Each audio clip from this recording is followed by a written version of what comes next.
श्री राधा जी उद्धव संवाद। जब उद्धव जी ब्रज से वापस जाने लगते हैं तब राधा रानी जी कहती हैं, हे उद्धव, इस राधा के जैसी अभागिन और पापनी भला और कौन हो सकती है, जिसको छोड़कर उसके प्राण से प्यारे माधव मधुपुरी चले गए और वहां जाकर कहना सुनना ही बंद कर दिया।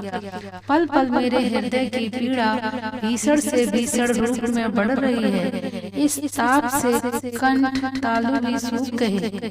मेरे मन की विरह वेदना मन में ही अप्रकट रह जाती है। न वहां तक कोई भाषा पहुंचती है और न ही कोई शब्द ही उसे व्यक्त कर पाते हैं। अब आप यहाँ से शीघ्र ही चले जाओ, नहीं तो मेरे ये घोर से घोर आग उगलने वाले श्वास तुम्हें झुलसा देंगे। उद्धव जब राधा जी की ऐसी दशा देखते हैं तो वे कहते हैं, तुम्हारी इस दशा को देखकर यही अनुभव होता है कि वे बड़े निष्ठुर निर्दयी हैं। इस कपटी निर्मोही का स्मरण करके क्यों इतना दुखी हो रही हो? जब राधा रानी प्रीतम की निंदा सुनती हैं तो वो बीच में ही रोक देती हैं और कहती हैं, मेरे अस्तित्व में उनकी याद ही बस बची हुई है। क्षण भर के लिए भी उनको भूलने का मतलब है राधा का मरण।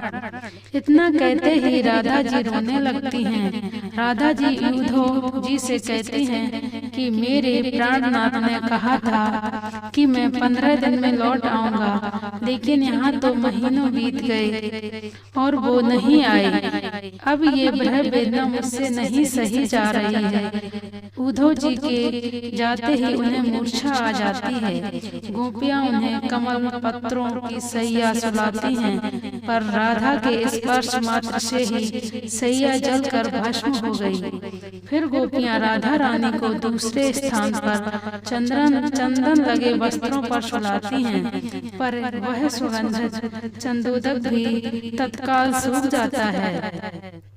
इन सब बातों से पता चलता है कि राधा रानी के हृदय में कितनी भयानक विरह वेदना है और निर्मल दिव्य प्रेम मूर्ति राधा सुख देने ही को अपना स्वभाव बनाए हुए हैं। इस प्रकार श्री राधा सदा कृष्ण का इंतजार करते हैं। जय जय श्री राधे, जय श्री जी।